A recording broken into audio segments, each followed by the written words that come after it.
Hi everybody, I'm back. Yeah, I know that it's been a while since I've been on. Haven't uploaded any videos in a bit because I've been busy, both with work, doing some things around the house here, and Thanksgiving. Oh God, Thanksgiving. Thank, thank God it's over. uh, Although it was nice. It was very enjoyable. Uh, but anyway, what we're going to talk about in these next videos is bipolar disorder. And bipolar disorder is something that is incurable, and it also is developed pretty much mostly through people, in people through genetics. Okay, somewhere in your family line, somebody had bipolar disorder, and it got passed down. Okay, you can also be affected by bipolar disorder through traumatic events, kind of like you can with PTSD. All right. Uh, Bipolar disorder is generally a lifelong dysfunction. Okay. Uh, it's not curable. Some people develop bipolar disorder, and they have it for several years, and it tends to go away on its own. Okay. Now, the easiest way to describe bipolar disorder as far as what's going on mentally is it's a chemical imbalance in the brain. Okay, an easy way to explain that is consider you have two electric poles. Okay, they send signals back and forth to each other. One shoots electricity this way, the other one accepts it and then shoots it back. And what's happening with this chemical imbalance is you're getting a signal from one direction, like maybe this pole over here is shooting a signal over to this pole. This pole's receiving it, but it's not sending back. Okay? So there's a problem in this pole. There's a problem in these transistors in this pole, and it's not sending electricity back where it actually started from. Okay, that's the same type of principle with the chemical imbalance in your brain. All right? The reason I chose bipolar disorder to talk about right now is because I am affected with bipolar disorder. I have been all my life. You know, ever since I was a child, I was showing signs of it. Bipolar disorder is characterized by two things. Okay? There's manic and there's depression. Okay?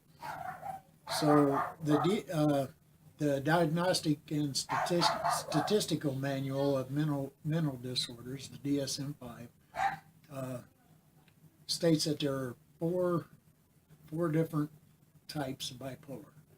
All right, you have bipolar disorder 1, which is what I have. You have bipolar disorder 2. You have cyclothymia disorder, and you also have bipolar disorder not otherwise specified.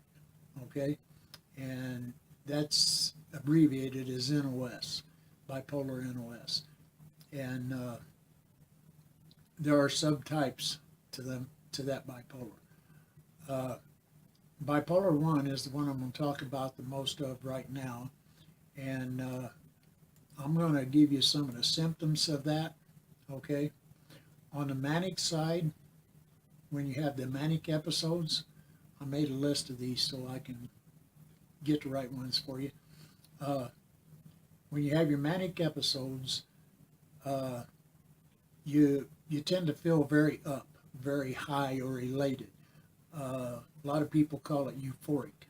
Okay, you have a lot of energy. You have increased activity levels. You tend to feel jumpy or wired, and you have trouble sleeping. And the thing with the manic side is that's a lot of times when you're feeling really good and really up, and you'll go do a lot of things. You'll spend a lot of money. You know, you'll buy things that you don't need. Uh,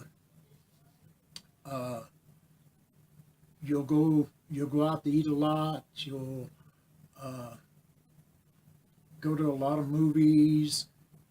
You're constantly on the go, in other words. And sometimes the manic phase can be kind of good when you're at work, because you tend to move really, really fast. You get a lot accomplished. Excuse me. Uh, and you look good to your boss and other employees because you're just on the go. But you got to be careful when you're doing that, because depending on the type of work it is, you could probably get yourself hurt. Okay. Uh, on the depressive side, that's where you're feeling very sad. You're down, empty. You just feel hopeless. You know, uh, the world is never going to change. You can't do anything. You feel that you can't do anything. You feel that you can't accomplish anything. Okay, you have very little energy. Sometimes you don't even want to get up out of bed. The energy levels, uh, uh, they decrease so very much. Uh, Unlike with on the manic side, where you're up and going all the time, you don't want to get out of bed. Okay, you're just flat out depressed. You have trouble sleeping, and you'll tend to either sleep too much or not enough, and not get enough rest, and then you're tired the next day and you're still depressed. Okay, now I've had people tell me a lot of times, well, I get depressed. Of course you do. Everybody gets depressed. However, the majority of people, when they get depressed, they're in the depression for a couple hours, maybe even a day. Uh, they tend to think the way through it and get to feeling better, start getting their energy back and stuff like that uh, in a very short period of time. With bipolar disorder, it's not so easy. Okay, uh, when you get depressed with bipolar disorder, you tend to go down deeper and deeper and deeper and deeper into depression, and you can get so deep in depression that you try to kill yourself, or you accomplish that task of killing yourself. Uh, that depression is very hard to pull out of, even when you have people around you to try to help cheer you up, bring you up out of it. Uh, your depression don't want to let go. This sometimes can happen with the manic side of it as well. That's why it used to be known as manic depression, okay, uh, instead of bipolar disorder. And we're talking about bipolar disorder 1 here, all right? Uh, and like I say, that's characterized by both manic episodes and depressive episodes. And these can last 7 days or more, all right? And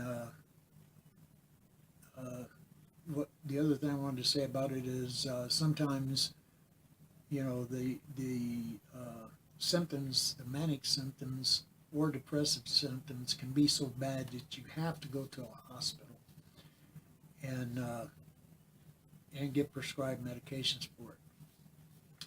Now, one thing I would completely recommend, if you have bipolar disorder, you know somebody that has bipolar disorder, or you suspect that you have bipolar disorder, because you realize your mood changes are pretty rapid, pretty frequently,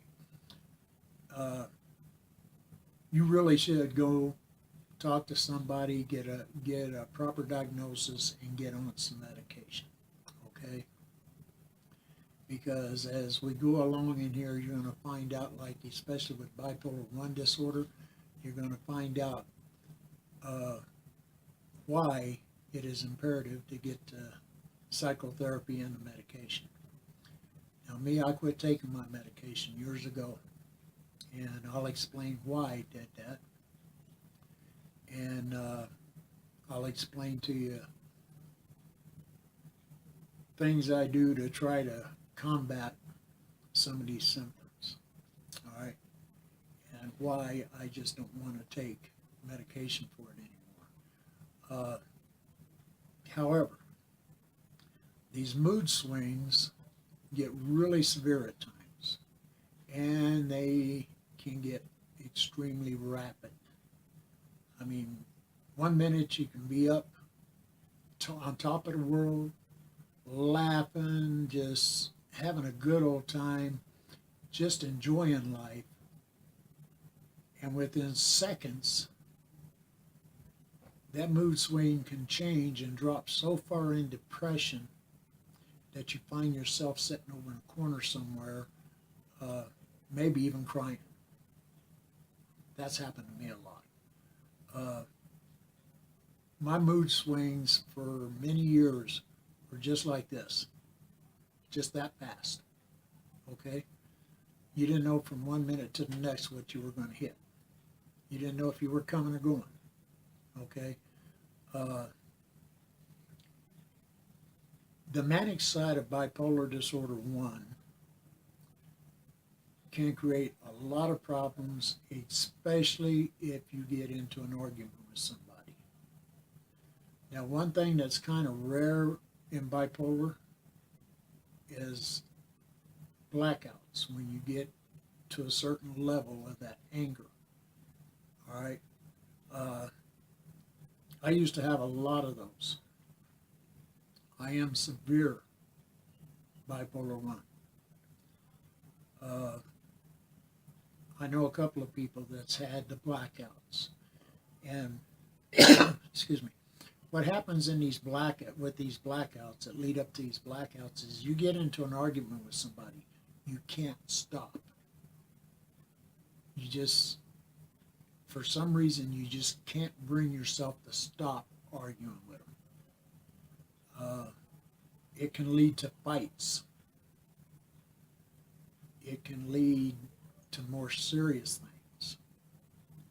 When you get to the point to where you black out, and what I mean by blackout is you're still arguing, but you have no awareness of who's around you anymore. Okay? If you get into a fight during this period, a fist fight, and people come up to pull you off of somebody, you're not going to realize it, but you're going to be punching them as well. I know I did that with my mother, and I regretted it for many years, but it was just something that happened. I didn't realize it at the time that I did it. Okay? Now, this is not given an excuse and not to be used as an excuse of why you've done something. You either know you did it or you just flat don't know you did it. Okay? I don't like anybody use something as a crutch, as an excuse. I really don't like that. I've fought with this bipolar disorder for, like I said, all my life. As a kid, I was mean growing up. I'd just soon punch you in the face than to look at you, at times, certain times. But when my moods were a little more toward the balance side, I was the nicest guy you ever wanted to know. Bend over backwards to help you. If you brushed me the wrong way, though, it's over. If you brushed me the wrong way, I wouldn't have anything to do any more to do with you. That's because, well, I'll explain a little more of that later on. The point I'm trying to stress here with bipolar disorder 1 is that it's severe, okay? And depending on the severity of it,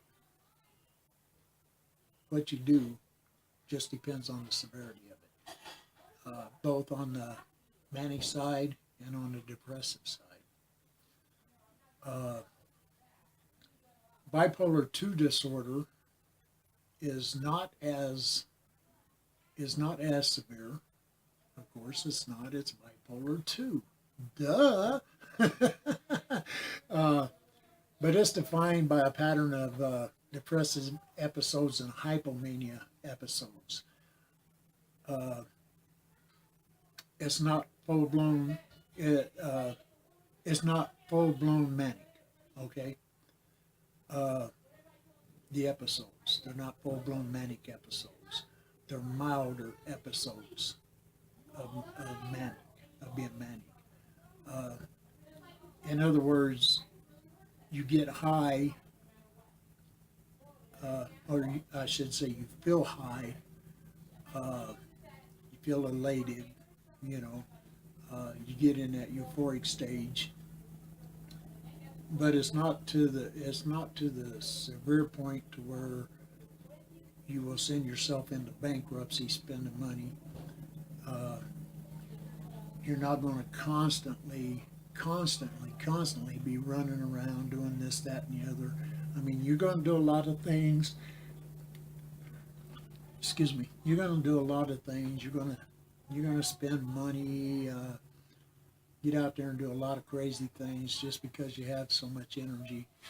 But it's not going to be at the level of mania, like what could happen with me. All right.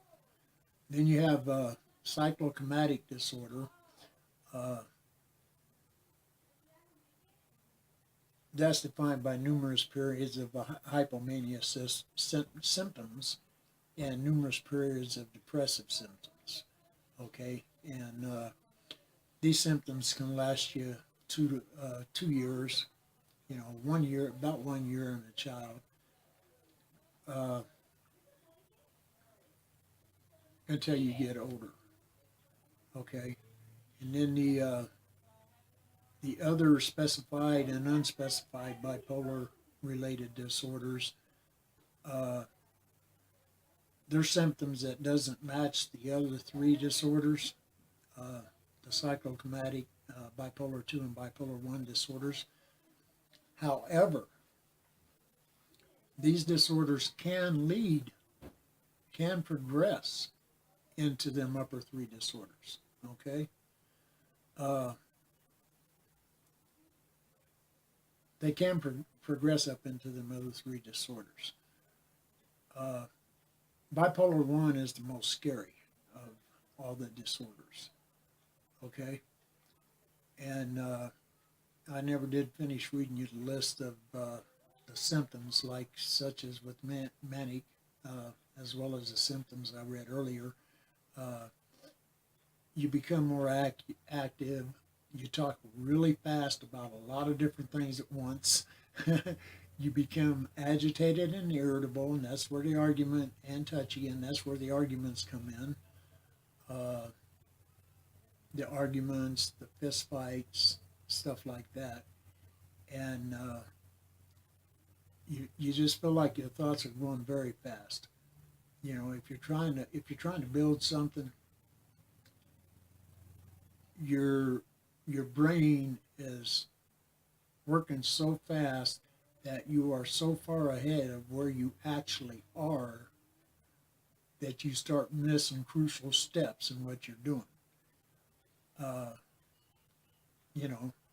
And of course you think that you can do a lot of things at one time, which is not really true. You can't. A lot of people say that they're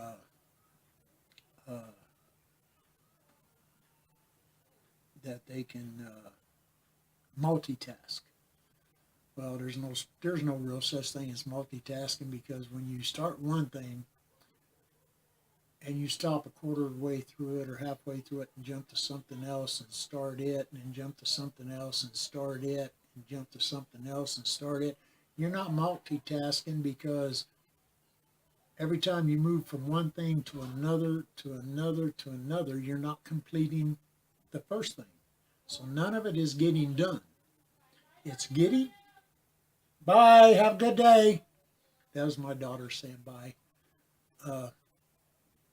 But anyway, when you start one thing, then you jump to another, then you jump to another, and you jump to another, you're not getting anything done.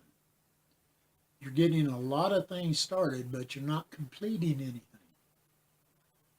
You have to give up on this one, and this one to complete this one. And then complete this one, then complete this one, then complete. You can't complete them all 3 or 4 at the same time. You don't have that many hands. Okay? You don't have that many hands. You don't have that many legs. You can't be in all these different places at one time. Okay, so you see what I'm saying? And on the depressive side, the other symptoms for that is you feel like you can't enjoy anything. You don't enjoy being around yourself. You don't enjoy being around others. You feel worried and empty. You have trouble concentrating. You forget things a lot. You eat too much or too little. You feel tired or slowed down, and you think of death and suicide. Okay? So these are the other symptoms.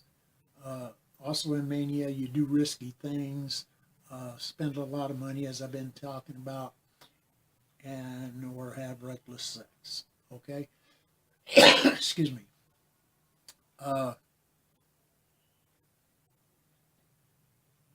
Bipolar disorder can, what am I trying to say here? Have both the manic and depressive episodes. Okay, and as I say, they can fluctuate so quickly depending on the disorder and the severity of the disorder. Okay, and oh, I just realized this video is getting kind of long, so I'll shut this one off here. I'll do another one, and that way I can get them all, you know, get them in order and get them posted. So for now, on this, I hate to just cut off like that, but just to keep the time down, you know, less than 30 minutes anyway. I'll go ahead and say for now to have a good evening, because yeah, it's evening out there. Have a good evening. Enjoy life, and I'll see you again pretty soon. So for now, bye-bye.